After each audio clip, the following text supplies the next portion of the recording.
It's 12 o'clock on a Thursday. Today is Thursday, December 17th. Yay!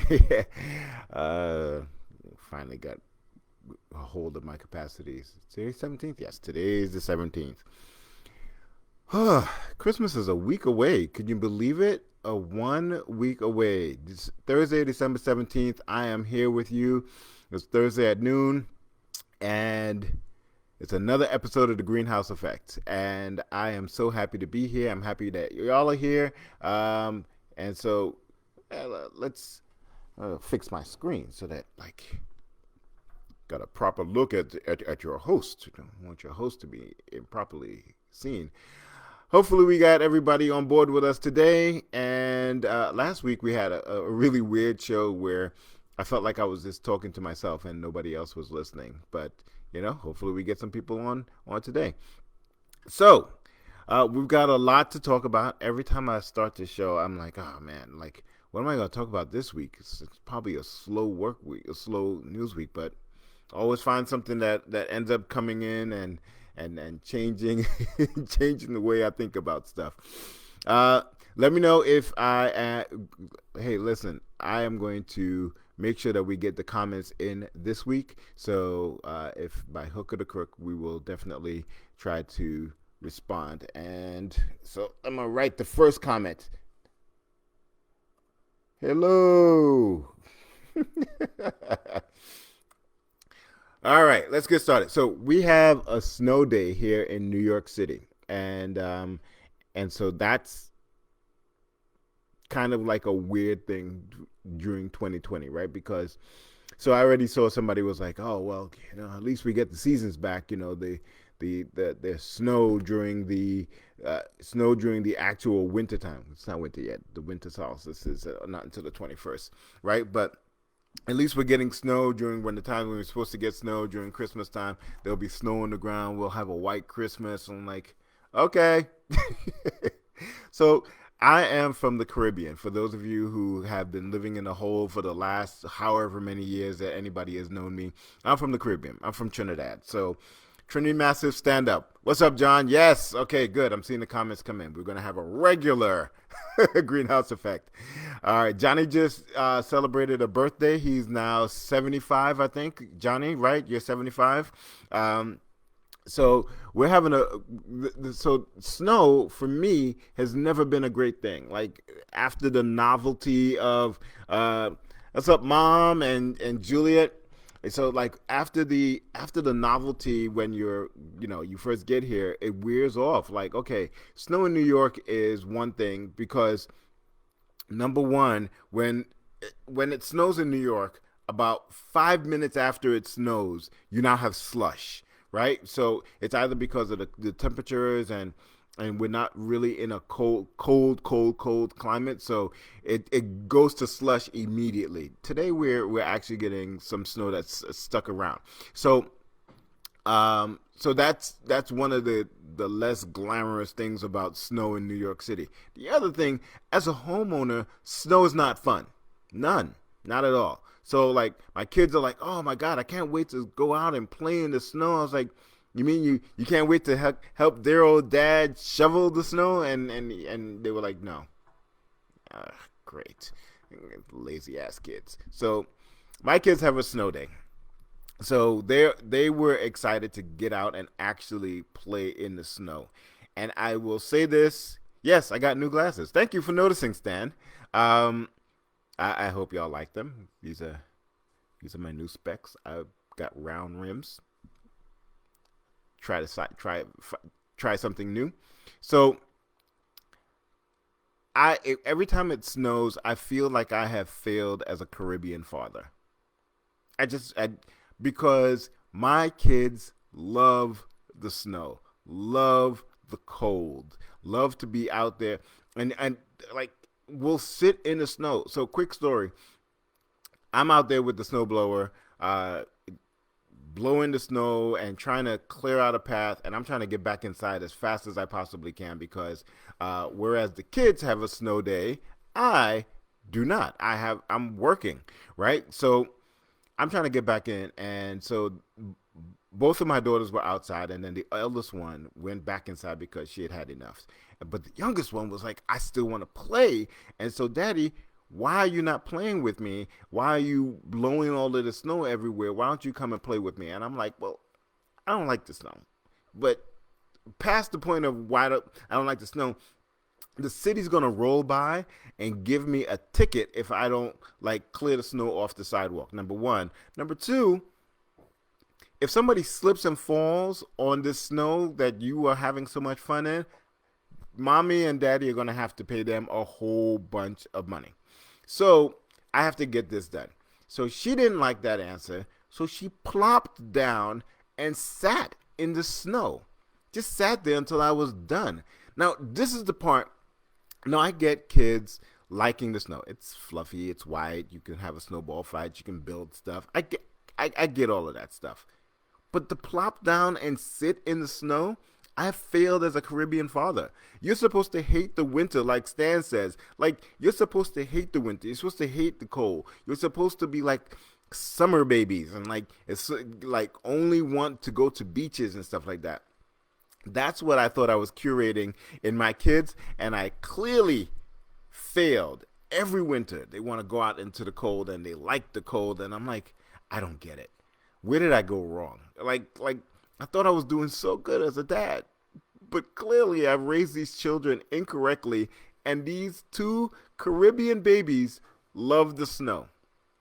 That's what I get. That's what I get.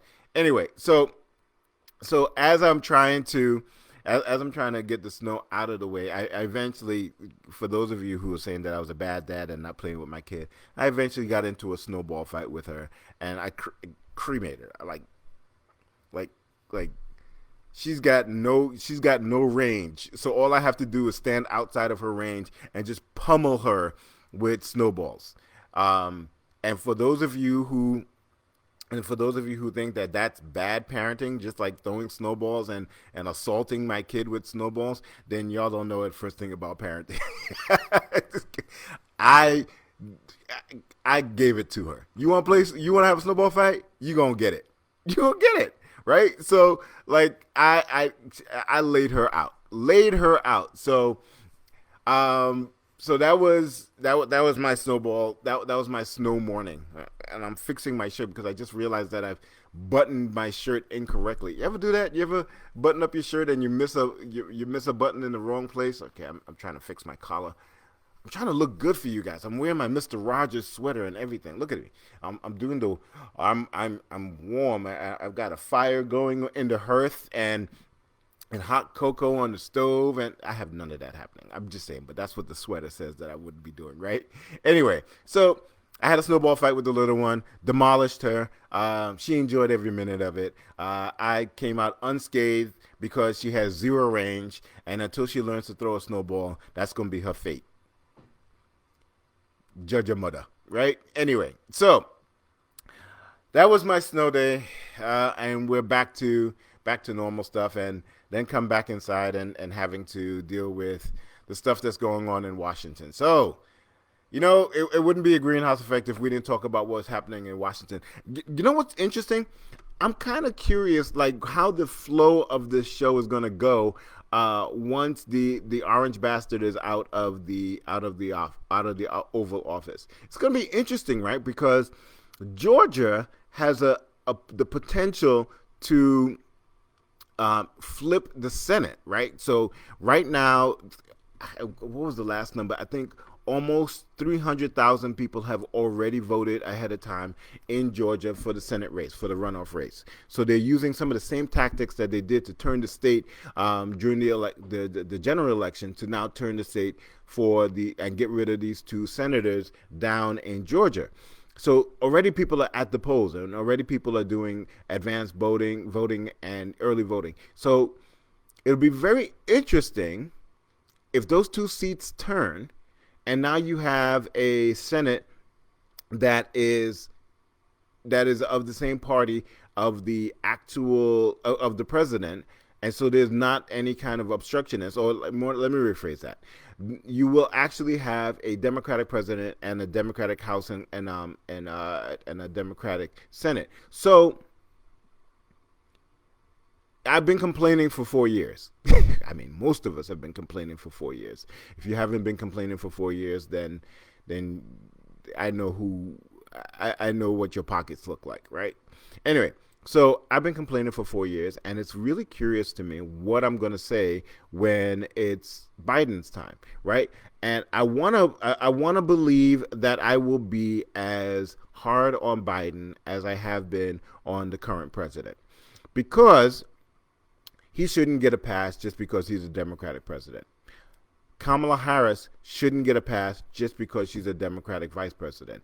They should, as a matter of fact, we should hold them to a higher standard, because all that they have been saying is that they want to get rid of the current president and the really immoral things that he's been doing over the last 4 years. So, stands to reason that I should hold you to a higher standard. So, I'm just here to tell you that over the next 4 years, don't think that it'll be like, oh, well, all we're talking about are recipes for curry chicken and how to make naan and stuff like that. We can't talk about that stuff if that's the place that our country is gone. If we are doing well in our country and we have got back to normal, and the only thing that I can really come up with to talk about is a curry chicken recipe, then I will be in a good place.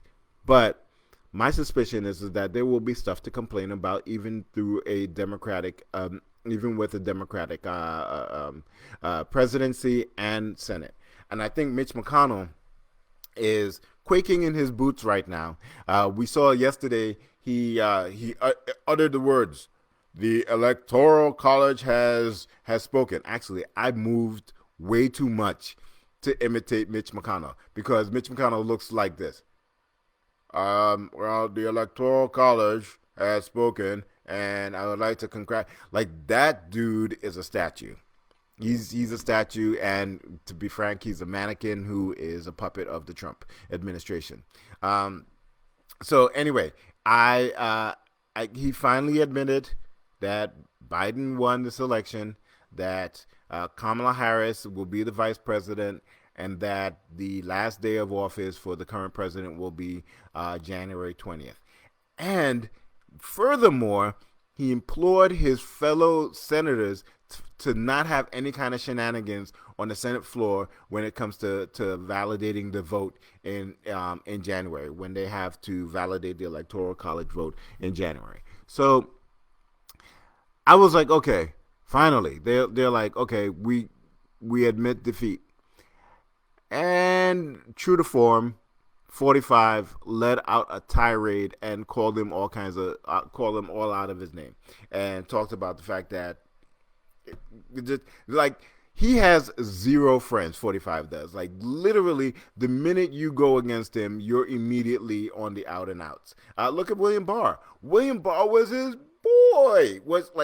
And he said, like, he thanks him for all the work that he did, but, like, William Barr quit the minute that it was like, okay, we done. The electoral says that this guy's out. I'm deucing out.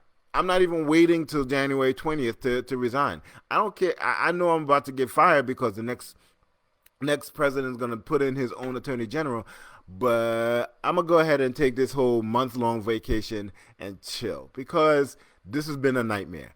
And he hasn't said that, but you can infer that that's exactly what's going through his mind. My dude said, I'm done. I'm absolutely out of here. So it's really interesting to see what's going to be happening in the next 20 days, in the next month. The hopes are that 45 ticks off the holiday season. Today is the last day of Hanukkah. We have Christmas coming up, and Kwanzaa is until New Year's Day. So hopefully he takes that span and has a period of self-reflection. That's about 2 weeks, and then we'll see what happens in the new year when he starts with his vitriol all over again. Because, as I mentioned in last week's episode, and if you didn't see last week's episode, make sure you check my YouTube channel. But as I mentioned in last week's episode, he is he's getting ready to try to do all of the pardons. Every president does it, but he's getting ready to start trying to pardon people left, right, and center. And that's where we're going to start to see where the randomness of his presidency is going to really show itself when he starts pardoning people that we have never heard of, right? So that's going to be really interesting. And so I believe that that'll probably start happening after the new year, but we'll see where that goes. But at least the Electoral College is done. They have met. They have said that they've put all the shenanigans to rest. There are no other ways for the current president to challenge the results of this election. Every other way that he has tried has come up, has failed. There was actually, and this is the craziest thing, and I forgot what state it was, but I read this, that the Republican Party organized their own electors they organized their own electors during the time that the actual state electors were voting on this election, and they voted to have Trump stay, and they were going to use that and pass it onto the Senate as the official vote. In other words, they were saying those duly elected people who are electors, we don't have any confidence in them. Here are the people that we are going to forward as the electors from our state, and we want you to take their votes instead of the votes of the people that were appointed. Dude, this I will say this. This will be a fascinating study for anybody who is a political science student in 10, 15 years from now. Because you know how American memory is, especially for students who are just being born, actually quarantine babies. By the time 15 years comes around, they'll be studying American politics and trying to figure out what happened in 2020 years and the years before it, right? That's got to be a fascinating study. Like if you're an academic and you're trying to figure out exactly, like, do the postmortem of the 45's presidency, that's got to be a fascinating paper. And for those of us who lived through it, it's not so fascinating. It's been traumatic. But for those who are looking at it as in historical context, it's going to be one interesting paper. Aaron talked about all the stuff failed, and Aaron is in Philadelphia. And Pennsylvania has been one of those places where he's been trying to turn over all of these different things, and Rudy Giuliani has been running around like a man leaking evil from the side of his head. Oh, wait a minute. Has anybody heard from Rudy Giuliani? Do we know? Is he still in hospital? Is he recovering nicely? Like put in the chat if y'all know what's going on with Rudy Giuliani. Anyway, that's the deal with that. We're finally past that point. But speaking of students looking back on this stuff, I was having a conversation with a couple of my educator friends. Yes, I do have friends. For those of you who are mean to me, I have friends. Anyway, he's out of the hospital. Okay, so Rudy is. So we were talking about snow days and what is going to come out of all of this quarantine stuff is that we are going to see that the education gap between the haves and the have-nots are going to even widen, right? So and a lot of people are like, well, what are you talking about? Everybody's getting the same kind of education, and everybody has the same level of access, especially now that everybody is remote. And of course, those of you who follow the show know that couldn't be furthest from the truth. But we were having a conversation about where the education gap actually happens. And for me, and I listened to this on a podcast many years ago, this has been something that I've been trying to tell, especially some of my friends who have children. The education gap between the haves and the have-nots, and for those of you who are wondering why I'm using those terms, because it does follow along socioeconomic lines.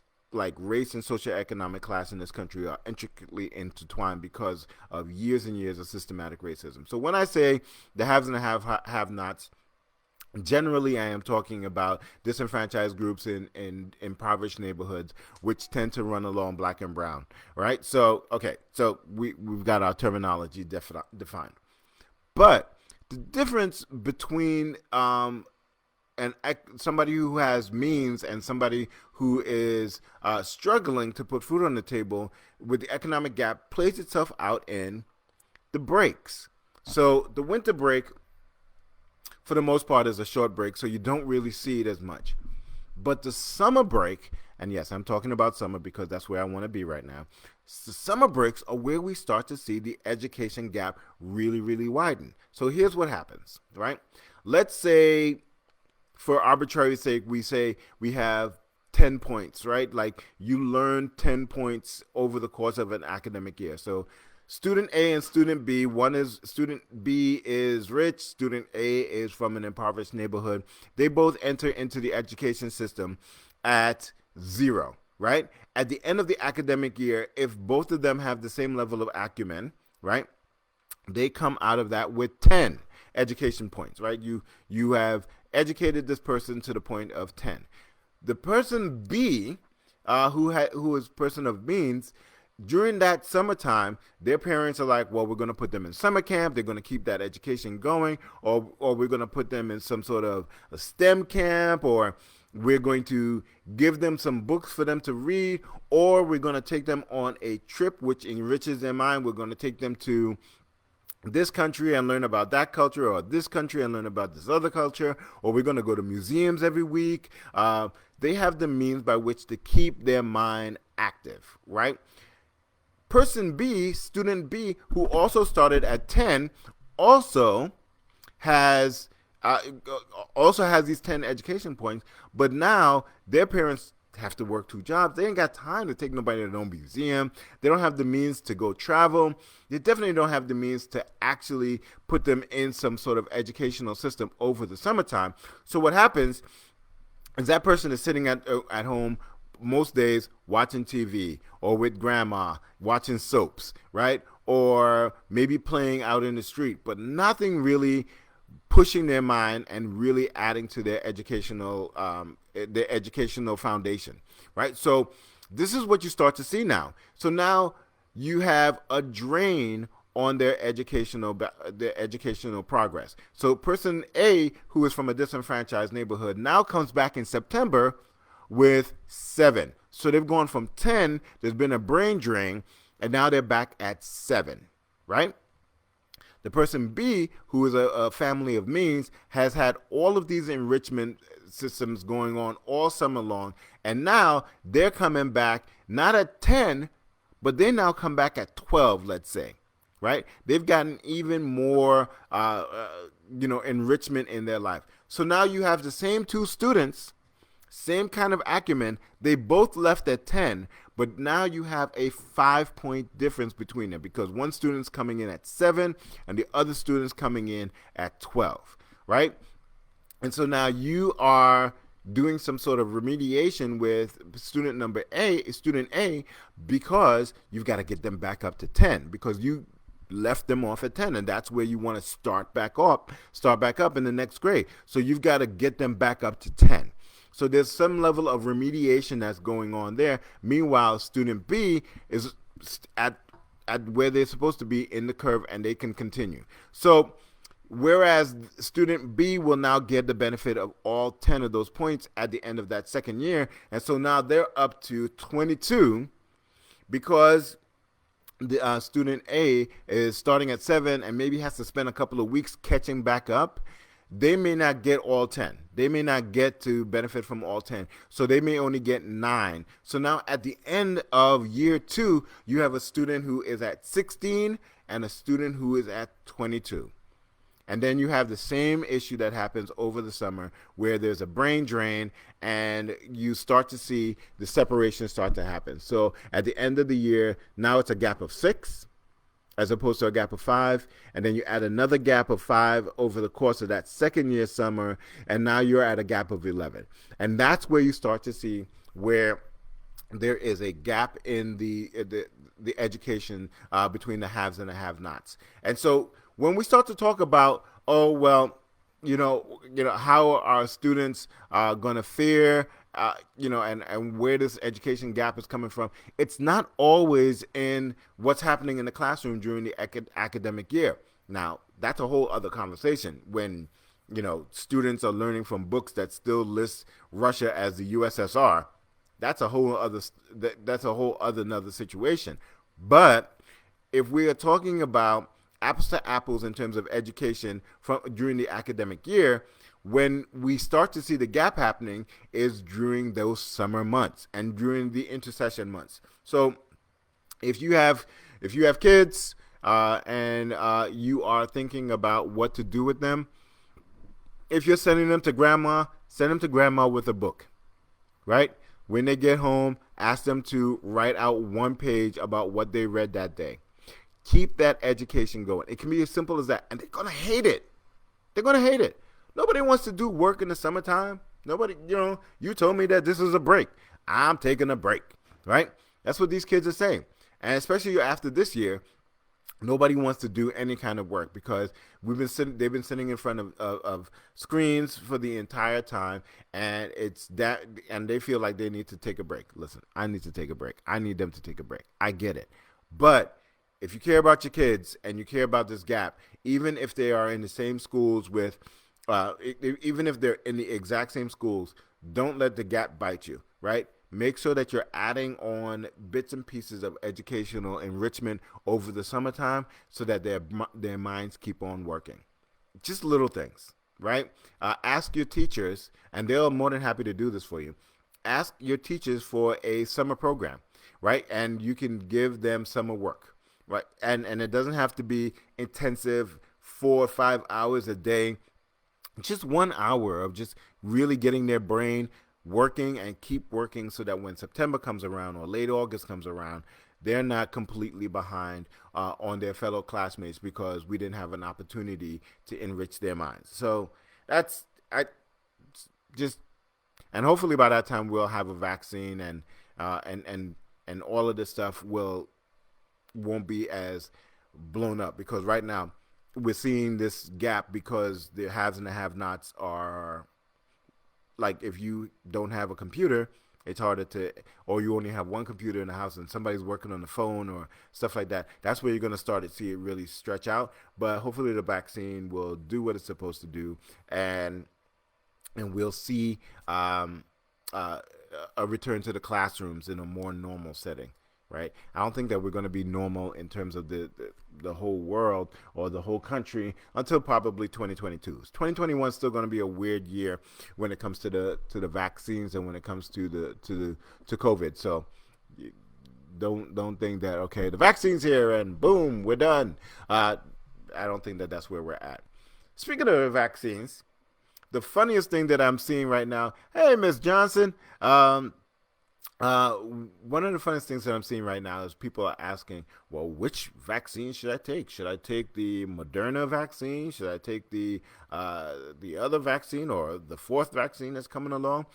I got news for y'all, first of all. And I've seen the funny things is like, if you if you drank jungle juice out of from a Q party when you were in college, you shouldn't worry what's in the vaccine. If you ate Sodexo food while you were in college, you shouldn't worry what's in a vaccine.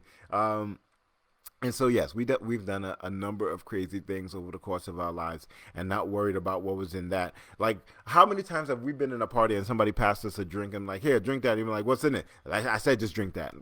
Okay, right? Say, because you trust that person, right? Anyway, so stop worrying about what's in the vaccine, because if they told you, you wouldn't know what it was anyway. Unless you are a medical scientist, they can give you the entire list of what's in these vaccines, and you still wouldn't know. And you don't ask what's in a flu vaccine, right? So, like, literally, when you go to the doctor and you get yourself a flu vaccine, you don't ask them, well, what's in this vaccine? The only time that you ask that question is if you have an alert, if you know that you have certain allergies, right? And I think that that's the same thing that we should be doing with this particular vaccine. People are asking us, like, well, which vaccine should I take? Which vaccine should I not take? When you go take a flu vaccine, you don't ask them which one you're getting. Newsflash, there are a ton of different companies that make flu vaccines. And you just take the one that the doctor gave you. You don't go research which flu vaccines you want. You go into the doctor and they take a needle and they say that this is the vaccine and they stick it in your arm, right? You do not ask them for a differentiated look at, okay, well, I've seen that the Glaxo vaccine works better than the Moderna vaccine for the flu. So if you could maybe have that. No, you're going to take the vaccine that the drugstore or your doctor's office has available to you. So for those of you who are actually going to take the vaccine, please don't go in there talking about, well, is this the Moderna or is this the Glaxo or is this part of Operation Warp Speed? Don't be that person, because the bottom line is you don't really know. You don't. You don't know. You're going by what you see on Fox. You're going by what you see on CNN. You don't know. And even if you did know, how discerning is your palate? How discerning is your mind for the information that you're getting, right? There's a particular flu vaccine for the elderly. Yes, and I get that. And so, but the point is that there are more than one people who are producing that particular vaccine for the elderly, right? So if you don't go in and ask which one. The doctor looks and says, okay, you are over 60, you are over 65, you're over 70. Here's the vaccine that is right for you. You don't make those choices, and you also don't ask those questions. And so that's my point. If you're going to take the vaccine, please don't go in there and be a jerk. Please don't go in there and act like you read one page on WebMD and now you have more information than the doctor who has a medical degree. Now, are they infallible? Not saying that. I'm saying you have less information than they do, right?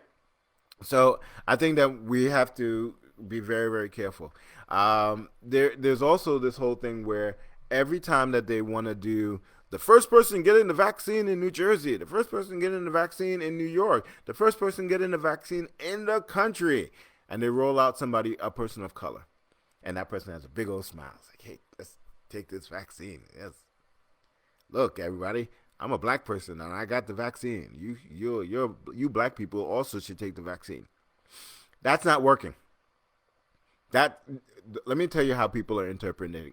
People are interpreting that as like, oh, okay, they're using us as guinea pigs. Look, they giving it to us first. They didn't even take it themselves first. Look at that. They're just I don't know. That's how people are interpreting that. So the whole rolling black and brown people out as the first people who are getting the shots, not having the desired effect that you think that it is.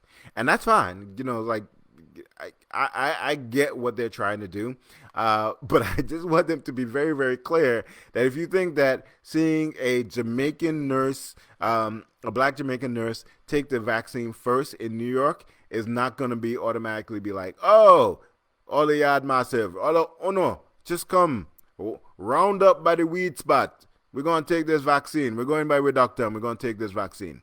That's not what's happening. In case they're trying to push that narrative, you could try some other way. But having a first person do it is not convincing anybody.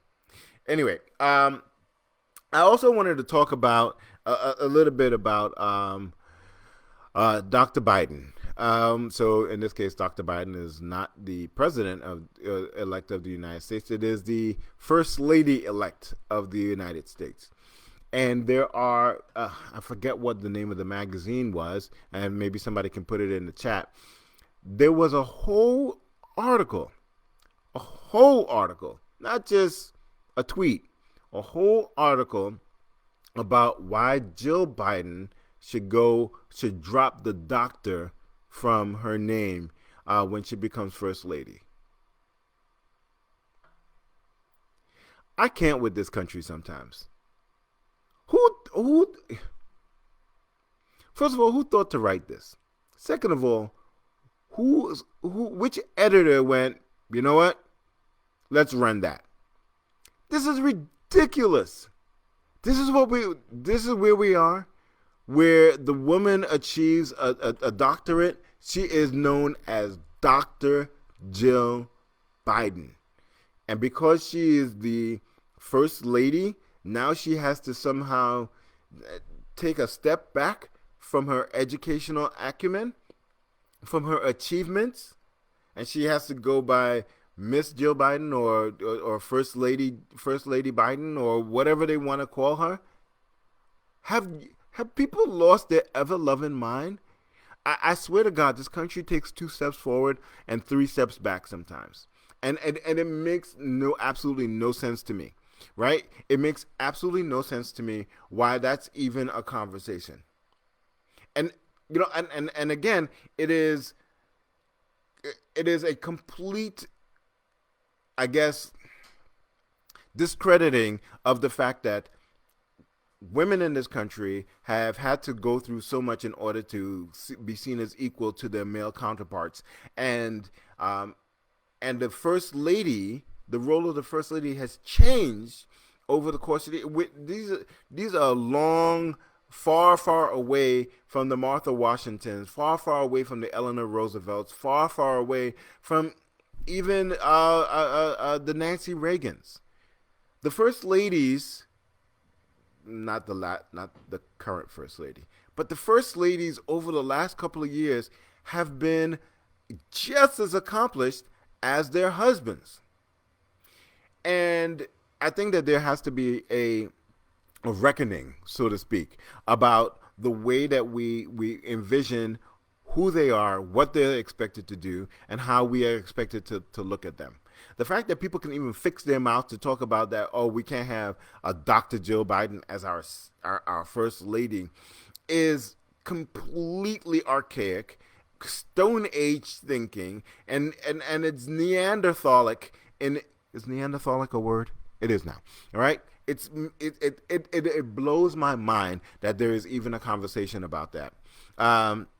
Yes, it was the Wall Street Journal. It's crazy to me. It's crazy. And it is one of the things that is the reason. It's one of the reasons that this country is having such a hard time electing a woman as president. And so, we are one step further along where we now have our first woman as vice president.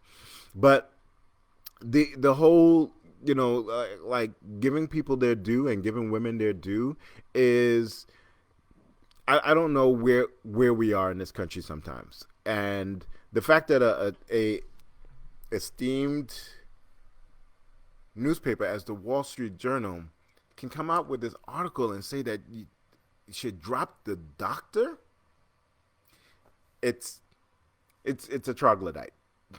That's the only word that I can use for the editor and the person writing it, and anybody who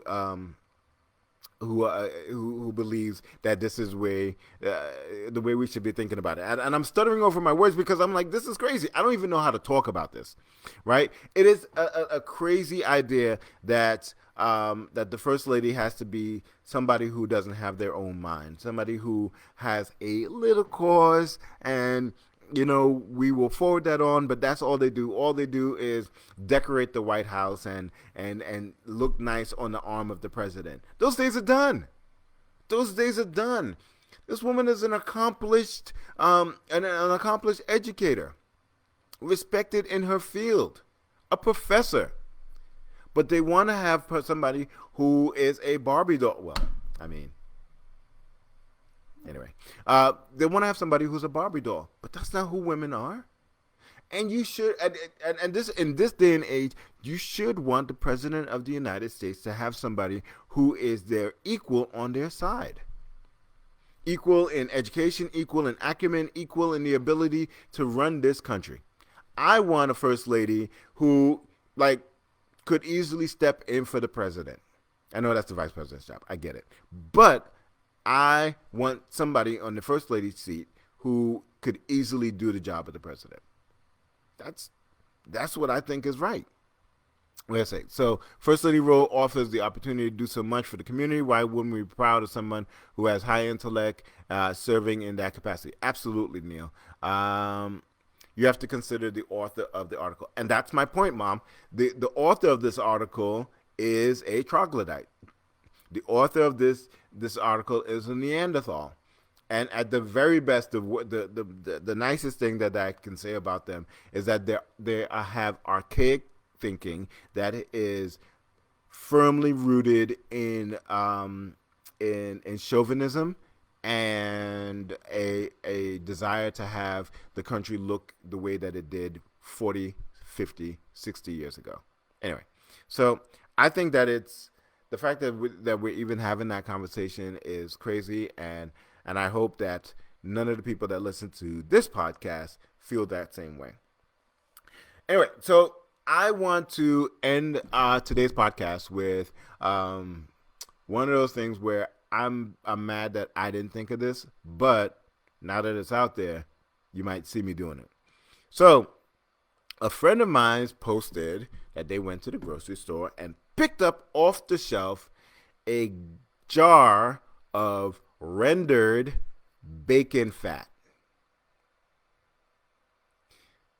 Rendered bacon fat. Here's the thing. Black people have had bacon fat and other kinds of fat sitting in an old tin can or an old jar, a mason jar, on their stoves for generations. Generations, right? And so it's crazy that somebody was like, you know what? I'm going to do that for you. I'm going to go ahead and render this here bacon fat, put it in a jar, and I'm going to sell it to you. They ain't selling it to us. Right now, I could go to my kitchen and bring down, some oil that I fried chicken in. I got some bacon grease that I will roast. That I'll roast some Brussels sprouts in, and they're so good. Roasted Brussels sprouts with bacon fat and little bacon chunks. Now I'm hungry. Now I gotta go make some of that. All right. So we got all that stuff at the house. So they ain't selling that to us. It's hilarious that we have become so lazy in this country that that somebody is creating rendered bacon fat and putting it on shelves and on grocery shelves. And I'm jealous. And so, don't at me if while my kids are having a lemonade stand this summer, if you don't see me selling bacon fat from my porch.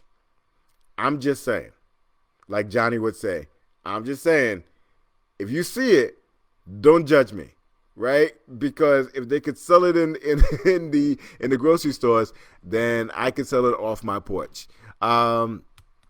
Let's say, we're going back to Dr. Jill. There are parts of the article that belittle the accomplishments of a PhD or an ED degree.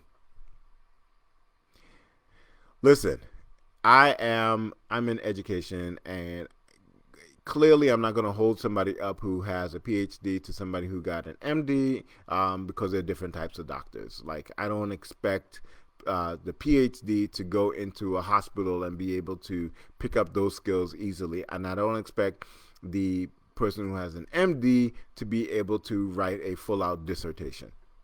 Two different skill sets, right? So y'all can have that argument, but it's it's just a matter of I think that argument again is another red herring that or straw man, actually, not a red herring. It's a straw man argument. It's like we're not talking about the value of what type of doctorate you have. It's really the fact that you only want to bring this conversation up because we're talking about it and as it pertains to a powerful woman. It's as simple as that. Anyway, so I'm gonna go ahead and bake some more bacon over here and spoon off the grease and start putting it in mason jars. So if you come by my house, you can get yourself a cup of lemonade and maybe even a cookie and a jar of bacon fat. Don't judge me, but yes, don't judge me. It'll be summertime, right? So that's all I got to say about that. Anyway, this has been the Greenhouse Effect. and it has been a pleasure talking with you as I do every Thursday. Yes, I will see you one more time before Christmas, and happy Hanukkah to all of my friends who celebrate that season. And tonight is the last night, so 8 crazy nights. And I will see you next week. Be safe. Love you all.